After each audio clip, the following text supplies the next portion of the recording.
أزو سلام تنا تقبلوا فن وير تي في عبد مكتار تركوا زغركم تعذبنا كمية علون لو محمد عسران سلسن جنبوت فركم عارتم فرعان سدالو هاجراون زينات حيزلكم قريبا لهم نمكتالكم بخبر زعدم نمكتالكم بخبر زعدم صام تصنح ميكائيل حرب فنواجن بكنة وتاتو فلان مراحتي روسيا أوزبكستان حورات إمارات عرب ناب حزب منقص إيرترا نايوهانا ملت سيدون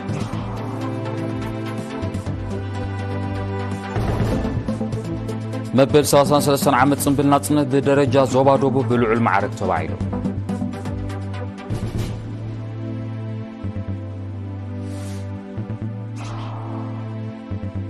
نبرتي كتم عسب كوما وداسات بمتكال مبل ساسان سلسان عمد بعال ناصنة تنبيلو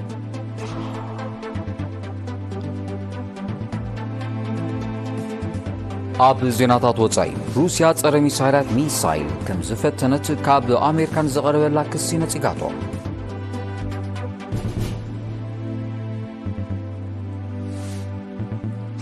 هاجرات معراب بابكينات يوكرين كتلو صنحا بوليسي كم زفشله تغليصو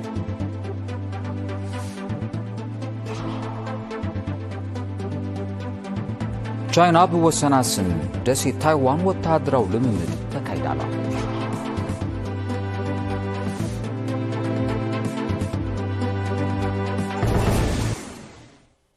زرزر زينا مراحتي فدريشن روسيا ريبابليك اوزبكستان حورات امارات عرب بمغنيات صنبل مبل ساسان سلسان عمد ناصنا ناب حزب منقسن ايرترا نايوهانا ملخت سيدوم بريزيدنت فدريشن روسيا فلاديمير بوتين بريزيدنت ريبابليك اوزبكستان فافكات مرزيوفيوف كومون بريزيدنت حورات امارات عرب الشيخ محمد بن زايد ال نهيان املختم ني بريزيدنت سياس افورقي مولط عنان ايرتران حزبان دما سلامن بلصقنا تمنيو بريزيدنت فلاديمير بوتين بتوسخي حونتاو زمدنا ايرتران فدريشن روسيان امصاي اب سفلالي صلاتات بزغبر كلتاوي حناصي متحقا زياره كم زمعبل زدما نربح كلتو حزبتات كمون نصتان رغاتن افريقيا حغاز كم زخونه غليصو بزي كازي مختل بريزيدنت قداماي مينسترن حورات امارات عرب اما حدار دوباين الشيخ محمد بن راشد المختوم كمون مختل بريزيدنت مختل قداماي مينسترن الشيخ منصور بن زايد ال نهيان تمسسالي نايوهانا ملختي سريرون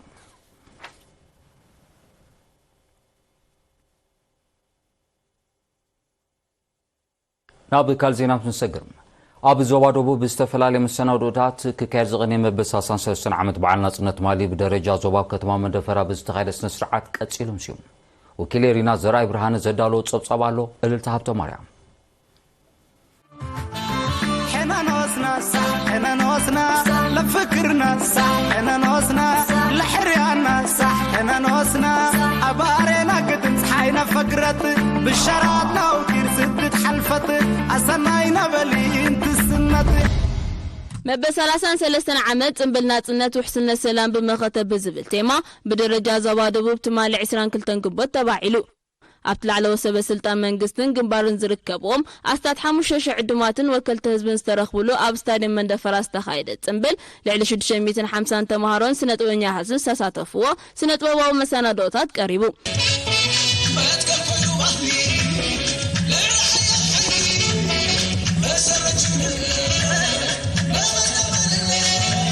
أما حدار زوادو أتهاب تاب تسفاتين أبزس معقال مبسلاسان سلسن عمت بعلنا صنتنا سلامنا بمختنا خنا وحسمو خانا أن رقاقت ألو أقاتامو مخانو بمتكاس حزب إرتان زمانات أنصار وررتن قزاتن زجمرو مخته أوان برتاوك ألسن دحرنا صنتن بنق حد الرعسة لازغتلو كم حزبن هاجرنا صنتون هلاونوتن كرقاقتن كعقبن كم زخالة قليتو أبو منبرش ما قل بعلا زوا آتو أبراهام يوهانس بوغونو قونو تبخلن نسان زواتات زكاير زلن بعلنا ناصن زمعرق مدبات بدرجة زوا سدالو وددرات حفشا فلتت جمته تخسي قطمي قبعة وددر مريت هتاناتن نريد تنقساقاس مسلن كاو 16 جنبو جميرو كايد مقناي بمتقاس بعينتو فلي زخونه كونسرت اب كتما مندفرا حبراو غيان وددر 10,000 مترون دما اب كتما دقم حركه متخايده افليتو ات بدرجه زوا استودبت صنبل 220 تلاهيت زسنايو 10 درفتات حدا بين مدراو تواصو مونولوج كمون لعل 500 تمهارو استساتفوا من قسقاسو مريت تمهارو كلاستنيكس زتقلل نيرو መደባት ጽንብል ናጽነት ኣብ ዞባ ደቡብ ጽባሕ 24 ግንቦት ብደረጃ ንኡስ ዞባታት ብዝካየድ ጽንብልን በብምምሕዳራት ከባብን ዓድታትን ዝትከል ከማውዳሳትን ክዛዘም እዩ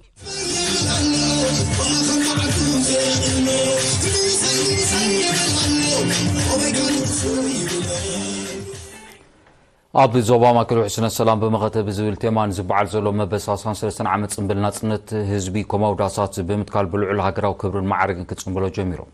ትማል 22 ግንቦት ነበርቲ ንኡስ ዞባታት ዕዳጋ ሓሙስን ፓራዲዞን ክብርቲ ዕለተ ናጽነት ይበቅዕ እዩ ዝበልዎ ምድላዋት ብምግባር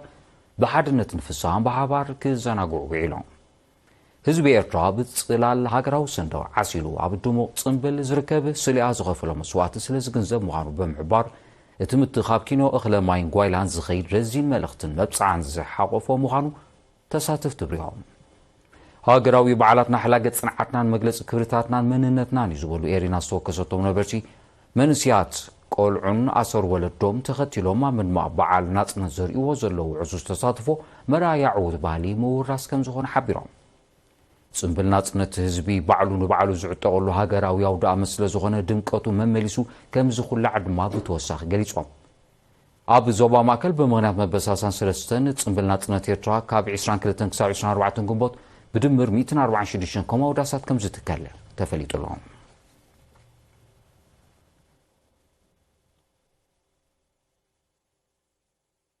ነበርቲ ከተማ ዓሰብ ኮማውዳሳት ብምትካል መበል 33 ዓመት በዓል ናጽነት ክጽንብሉ ከለዉ ኣብ ዞባ ሰሜናዊ ቀይሕ ባሕር ክካየድ ዝጸንሐ ትምህርታዊ ውድዳር ሽልማት ሺቦ ተዛዚሞም ወኪላት ኤሪና ኣሕመድ ዳን መሓመድን ኢብራሂም ዑመርን ዝለኣኽዎ ትሕዝቶ ኣብ ሓደ ጸብጻብ ተጠሚሩሎ ፊልሞን ዞሚ حنا نوسنا لفكرنا صح حنا نوسنا لحريانا صح حنا نوسنا أبارينا قدم صحينا فكرت بالشراتنا وكير سدت حلفت أصنعينا بلين تسنت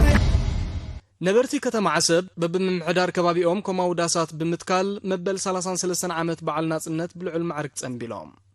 ኣብቲ ኣማሕዳር ዞባ ኣምባሳደር መሐመድ ስዒድ ማንሳይን ኣዛዚ እዝ ምብራቕ ብርጋዴር ጀነራል አብርሃም ዓንዶምን ዝርከቦም ሰበስልጣን መንግስትን ግንባርን ዝተሳተፎ ጽንብል ኮማውዳሳት ንርዝነትን ትርጉምን ናጽነት ዝገልጽ መደረታትን ባህላዊ መሰናድኦታትን ቀሪቦም እዛም ዚሉን ከሎ ብምኽንያት በዓል ናጽነት ኣብ ዞባ ሰሜናዊ ቀይሕ ባሕሪ ኣብ መንጎ ተማሃሮ ማእከላይን ካልኣይን ደረጃ ክካየድ ዝጸንሐ ትምህርታዊ ውድድራት ሽልማት ሺቦት ብ22 ግንቦት ተዛዚሞም እቲ ውድድር ሓፈሻዊ ፍልጠት መደረን ክትዕን ዘጠቓለለ ነይሩ ኣብ ጨንፈር ትምህርቲ ሓላፊ ኣሃዱ ባህሊ ስፖርትን ጥዕናን መምህር መሐመድ ዓብደላ ዘስምዖ ቃል ኣብ ውድድራት ሽልማት ሺቦት ውጽኢት ዓወት ደቂ ኣንስትዮ ተማሃሮ 46.7 ሚእታዊት ምብጽሑ ንተወዳዳርነተን ዘንጸባርቕ ከም ዝኾነ ገሊጾም ኣማሕዳሪት ዞባ ሰሜናዊ ቀይሕ ባሕሪ ወይዘሮ ኣስመረት አብርሃ ብወገና ቅንያት ናጽነት ንምድማቕ ዝተወደበ ትምህርቲ ጠቀስ ውድድራት መርኣያ ናይቲ ኣብ ጽላት ትምህርቲ ዝግበር ዘሎ ገዚፎ ፍረ ከም ዝኾነ ብምጥቃስ እቲ መደብ ክሳብ መባእታ ደረጃ ክወርድ ኣተሓሳሲባ ኣብ መወዳእታ ብውልቅን ብደረጃ ንኡስ ዞባን ዝተዓወቱ ሽልማት ተዓዲሉ حنا نوسنا لفكرنا صح حنا نوسنا لحريانا صح حنا نوسنا أبارينا قدم صحينا فكرت بالشراتنا وكير سدت حلفت ኣብ ሕምብርቲ ንዞባ ጋላ ነፍሒ ዝነጥፍ ማሕበር ተራድኦ ገፈፍትን መስራሕትን ዓሳ ኣሰር ምህርቲ ዓሳ ብምሳን ጠለባት ዕዳጋ ንምምላስ ዘካየዱ ዘሎ ጻዕሪ ተሞጊሱ እዚ ዝተገልጸ እቲ ማሕበር ዘዋደዶ ትካል መሸጢ ዓሳ ማሕዳር ዞባ ማእከላት ፍሳይ ሃይለን ላዕሎት ሓለፍቲ ናይቲ ዞባ ናብ ዝተረኽብሉ ብ16 ግንቦት ኣብ ዝተመረቐሉ ኣብ ወንበር ማሕበር ኣቶ ሃብቶም ኢዮብ ኣብ ዘስምዑ ቃል ኣብ ዲጋታት ዓሳታት ብምዝራእ ማሕበሮም ነቲ ካብ ገምገም ባሕሪ ርሒቑ ኣብ ገጠራ ዝነብር ህዝቢ ተጠቃሚ ማእዛዊ መግቢ ንምግባር ዓሊሙ ብሚኒስትሪ ሃብቲ ባሕሪ ዝቆመ ምዃኑ ብምጥቃስ እቲ ተኸፊቱ ዘሎ መሸጢ ትካል ነዚ ንምስማር ከም ዘገልግል ሓቢሩ ኣብ ጨንፈር ሚኒስትሪ ሃብቲ ባሕሪ ዞባ ማእከል ሓላፊ ኣሃዱ ደገፍ ተራድኦ ኣቶ ኤፍሬም ተስፋይ ቦጎኑ ካብ 1994 ኣትሒዙ ዓሳታት ጥዑም ማይ ኣብ ዲጋታት ክዝራእ ምጽንሑ ከም ኣካል ናይዚ ኣብ ንኡስ ዞባታት ሰረጀቓ በሪኽ ጋላ ነፍሕን ኣኽርያን ኣብ 4 ዲጋታት 4 ዓሌታት ዓሳ ከም ተዘሩ ገሊጾም ኣቶ ኤፍሬም ኣስዒቡ ማሕበር ተራድኦ ገፈፍትን መስራሕትን ዓሳ ኣሰር ዘድሊ ሓገዝን ምኽርን እናተገብረሉ ኣብ 2023 ልዕሊ 60 ኩንታል ዓሳ ኣብ ቀዳማይ ረብዒ ናይዚ ሒዝናዮ ዘለና ዓመት ድማ 11 ኩንታል ዓሳ ገፊፉ ናብ ዕዳጋ ከም ዘቕረበ ኣረዲዩ ዋና ካይዲ ስራሕ ምምሕዳር ዞባ ማእከላት ወዘሪ ተወልደ ብርሃን ድማ እቲ ማሕበር ዝወስዶ ተበግሶ ብምጓስ ኣብ ኩሉ ንጥፈታቱ ደግፍ ምምሕዳር ዞባ ከም ዘይፍልዮ ኣረጋጊጹ ዝኸበርኩም ተዓዘብቲ ድሕዚ ሓጻር መሰጋግሪ ናግራዊ ዜናታት ሒዘኩም ለሰኩም እዩ ንምክታልኩም ክትቀጽሉ ደግመ ብኽብሪ ዕድም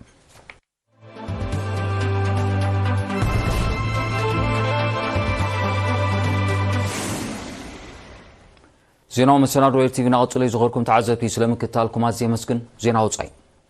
ሩስያ ብዝሓለፈ ቀረባ ጊዜ ጸረ ሳተላይት ሚሳይል ከም ዝፈተነት ካብ ኣሜሪካን ዘቕረበላ ክስ ነጺጋቶ ኣፈኛ መንግስቲ ሩስያ ዲሜትሪ ፔስኮቭ ሩስያ ንሃገራዊ ሕጊ ጠፈር ከም ተኽብር ብምጥቃስ ኣሜሪካ ዘቕረበቶ ክሲ ካብ ሓቂ ዝረሓቐን መቕጸልታ ናይቲ ኣንጻር ሃገሩ ከዘካየዶ ጸንሐት ጸለመ ምዃኑና ነጺሩ ሩስያ ብጠፈር ኒውክሌሳዊ ኣጽዋር ክዋድድ ካብ ዝቃወማ ሃገራት ምዃና ብምሕባር ድማ ኣሜሪካ ንሃገራዊ ሕጊ ጠፈር ከተኽብር ጸዊዑ ኣሜሪካ ወታደራዊ ኣሃዱ ጠፈር ካብ ዘቆማ ቀዳሞት ሃገራት ክንሳ ካልኦት ሃገራት ተመሳሳሊ ንጥፈታት ከየካይዳ ክትቃወም ጸኒሓላ ብዘይካዚ ኣሜሪካ ንጸጥታ ጠፈር ዝምልከት ስምዓት ብተደጋጋሚ ክትጥሕሶ ከም ጸንሐት ጸብጻባት ይጠቕሱ ፕሬዚደንት ቭላድሚር ፑቲን ሩስያ ጠፈራዊ ጽላት ንምምዕባል ከም ትሰርሕ እንተኾነ ግና ንጸጥታ ጠፈር ኣብ ሓደጋ ዝእቱ ወታደራዊ ንጥፈታት ከም ዝተካይድ ኣቐዲሞ ምሕባሩ ይግለጽ ኣሜሪካን ብሪጣንያን ኣብ 2020 ሩስያ ብተመሳሳሊ ጉዳይ ከሲሰንኣ መንባረን ሩስያ ኸ ኣሉታዊ ምላሽ ከም ዝሃበትሉ ዝዝከር እዩ ሃገራት ምዕራብ ኣብ ኩናት ዩክሬን ክኽተሎ ጸንሓ ፖሊሲ ከም ዝፈሸለ ሃንጋሪ ገሊጻ እተን ሃገራት ንሩስያ ንምድኻም ከካይዶ ጸንሓ እገዳታትን ወታደራዊ መናውራታትን ነቲ ኩናት ካልእ ኣንፈት ከም ዘተሓዞ ኣብ ኤውሮጳ ድማ ከቢድ ቁጠባዊ ቅልውላው ከም ዘስዓበያ ሃንጋሪ ኣፍሊጣ ኣብ ልዕሊ ኣባል ሃገራት ኤውሮጳዊ ሕብረት ተኸሲቱ ዘሎ ቅልውላው ጸዓት ሳዕቤን ናይቲ ሃገራት ምዕራብ ዝኽተሎ ዘለዋ ጉጉይ ፖሊሲ ከም ዝኾነ እዩ ሚኒስትሪ ጉዳያት ወጻኢ ሃንጋሪ ኣብሪሁ ኣሜሪካ ትቕልሶ ኪዳን ሰሜን ኣትላንቲክ ኔቶ ኣብ ለካቲት 2022 ዝተወልዐ ኩናት ዩክሬን ኣብ ሓፂር እዋን ብስዕረት ሩስያ ንኽዛዘም ክጓርቶ ዝጸንሐ ገዚፍ ኣጽዋር ንዩክሬን ገንሸል ካብ ምግባር ሓሊፉ ዘምጽኦ ፋይዳ ከም ዘየለ ወታደራውያን ጸብጻባት ክጠቕሱ ጸኒሖም እቲ ገደብ ኣልቦ ወታደራዊ ደገፍ ልዕሊ ዓቕምን ከም ዝኸደ ዝገለጻ ገለ ኣባላት ኔቶ ነቲ ደገፍ ከቋርጾ ይረኣያ ምህላወን ገለ ኣባላት እውን ምስ ኣሜሪካ ዝኸተሞ ወታደራዊ ውዕላት ንሃገራዊ ረብሕን ናብ ሓደጋ ከም ዘእትዎ ብምሕባር ዳግመ ግምት ከም ዝገብራሉ ከጠንቅቓ ጸኒሐን ኣለዋ ህዝባዊት ሪፓብሊክ ቻይና ወሰናት ደሴት ታይዋን ናይ መሬት ባሕርን ኣየርን ዘጠቓለለ ናይ ክልተ መዓልታት ወታደራዊ ልምምድ ሎም 23 ግንቦት ጀሚራ እዚ ምስ ሰሜናዊ ደቡባውን ምብራቃውን ክፋላት ደሴት ታይዋን ኣብ ዘዳውብ ከባቢታት ዝካየድ ዘሎ ልምምድ ነታ ደሴት መጠንቀቕታ ዘመሓላልፍ ምዃኑ ተገሊጾም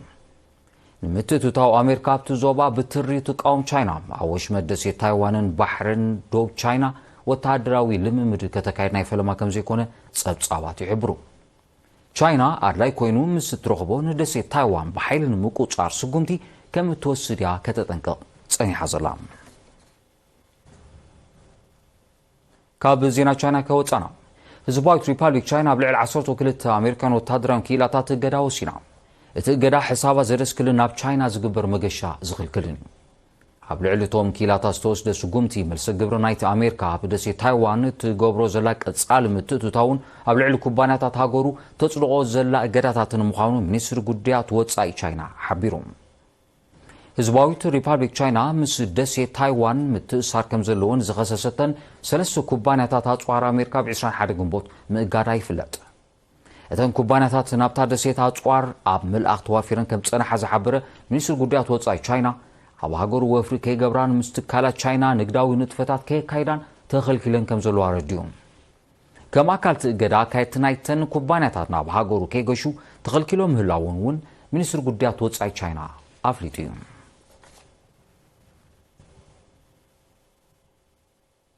ኖርዌይ ኣየርላንድን ስጳኛን ንፍልስጤም ከም ሃገር ወግዓዊ ኣፍልጦ ከም ዝሃባ ብ22 ግንቦት ኣፍሊጠን ቀዳማይ ሚኒስትር ኖርዌይ ጆናስ ጋሄር ስቶር ኣብ ዝሃቦ መግለጺ እቲ ስጉምቲ ንፍታሕ ክልተ ሃገራት ንምድጋፍን ነታ ሸሓት ቀዚፉ ዘሎ ግጭት ፖለቲካዊ መዕለቢ ንምርካብን ዝዓለመ ምዃኑ ሓቢሩ ቀዳማይ ሚኒስትር ኣየርላንድ ሳይሞን ሃሪስ ብወገኑ እቲ ብወገን ሃገሩ ዝተወስደ ውሳነ ካብ ዝመጽእ 28 ግንቦት ተግባራዊ ከም ዝኸውን ኣፍሊጡ ቀዳማይ ሚኒስትር ስጳኛ ፔድሮ ሳንቸዝ ድማ ንባይቶ ሃገሩ ኣብ ዘስምዖ መደረ ሃገሩ ምስቲ ናይ ኣየርላንድ ኣብ ተመሳሳሊ ዕለት ንፍልስጤም ከም ሃገር ኣፍልጦ ከም እትህባ ገሊጹ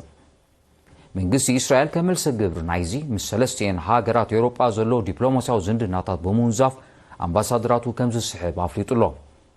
እዘን ሰለስተ ሃገራት ኤውሮጳ ብዝወሰዶ ስጉምቲ ምስተን እስራኤል ኩሉ መድያዊ ደገፍ ዝህባ ዘሎ ኣሜሪካ ብሪጣንያን ካልኦት ሃገራት ምዕራብን ከተፋነነን ከም ዝኽእል ምስቲ ዞባ ቅርበት ዘለዎም ተንተንቲ ይምቶም ኣብ ህንዲ ኣብ ዝቕፅል 5 መዓልታት ብርቱዕ ሙቐት ዝዓብለሎ ኩነታት ኣየር ክኽሰት ከም ዝኽእል ዝእምት ትንቢት ኩነታት ኣየር ከም ዘሎ ዝሓበሩ ሰመዚ ጥዕናውን ማሕበረ ቁጠባውን ክሳራታት ምክልኻል ዝለዓለ መጠንቀቕታ ኣዊጆም ኣብተን እቲ መጠንቀቕታ ዝተኣውጀለን ከባቢታት ፀፍዒ ሙቐት ዝጠንቁ ጥዕናዊ ፀገማት ከጋጥም ከም ዝኽእል ዘጠንቀቑቶም ሰመዚ ነዚ ንምክልኻል ስጉምቲ ክውሰድ ፀዊዖም እዚ መጠንቀቕታ ዝእወጅ ዘሎ ኣብ ሰፊሕ ክፋልቲ ሃገር ክሳብ 45 ዲግሪ ሴንቲግሬድ ዝበፅሕ መጠን ሙቐት ከም ተመዝገበ ኣብ ዝጋዋሓሉ ዘሎ እዩ ከተማ ኒው ደልሂን ከባቢያን በቲ ኩነታት ዝያዳ ዝተፀሎ ምዃኑ ተሓቢሩ ኣብታ ብፃዕቂ ህዝቢ ኣብ ቀዳማይ ደረጃ ስራዕ ከተማ እቲ ብርቱዕ ሙቐት ንሕፅረት ቀረብ ኤሌክትሪክ ሲቲ ከም ዘጋድዶ ዝሕብሩ ፀብፃባት ግዳም ሓደርን ኣብ ናይ ጎደና ሽቕለት ዝተዋፈሩን ሚልዮናት ነበርቲ ዝያዳ ከም ተፀልዎ እዩ ዝግለጽ ናይ መወዳእታ ዜና ኣብ ክፍለ ሃገር ኦዮዋ ሕብራት መንግስታት ኣሜሪካ 21 ግንቦት ብዝተኸስተ ዝናብ ዝተሓወሶ ብርቱዕ ሕቦብላ ክሳራታት ከም ዝወረደ ተሓቢሩ በቲ ተፈጥራዊ ሓደጋ ሓያሎ ሰባት ከም ዝሞቱን ዓሰርተታት ካልኦት ዳሃዮም ጠፊዩ ከም ዘለውን ዝገለጹ ሰመዚ እቲ ክፍለ ሃገር ኣብ ትሕቲ ቅርፂ ኣገልግሎት ኤሌክትሪክ ሲቲ ብዝወረድ ዕንወት ናይ ኣሻሓ ስድራ ቤታት ቀረብ ተቋሪፁ ከም ዘሎ ረዲዮም ሓያሎ ኣባይትን ትካላትን ብምዕናውን ኣማኢት ስድራ ቤታት ብዘይ መፅለሊ ከም ዝተረፉ ተገሊጹ ኣብ ክፍላት ሃገር ኔብራስካ ኢሊኖይን ዊስኮንሰን ብዝተኸሰተ ተመሳሳሊ ተፈጥራዊ ሓደጋታት እውን ክሳራታት ከም ዝወረደ ተሓቢሩ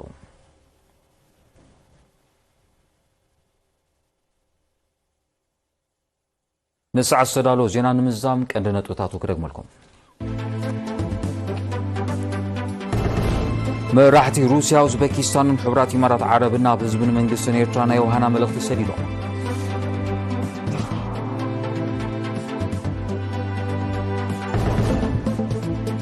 መበል 33 ዓመት ጽንብል ናጽነት ብደረጃ ዞባ ደቡብ ብልዑል ማዕረግ ተባዒሉ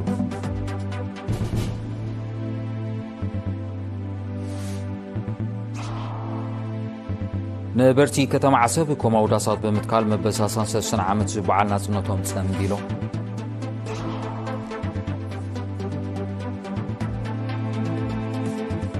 ኣብ ዜናታት ወጻኢ ሩስያ ጸረ ሳተላይት ሚሳይል ከም ዝፈተነት ካብ ኣሜሪካን ዝቐረበላ ክሲ ነጺጋቶ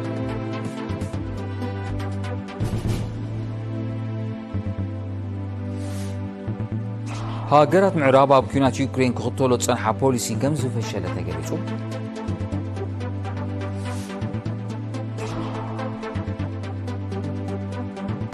ቻይና ኣብ ወሰና ደሴት ታይዋን ወታደራዊ ልምምድ ተካሂዳላ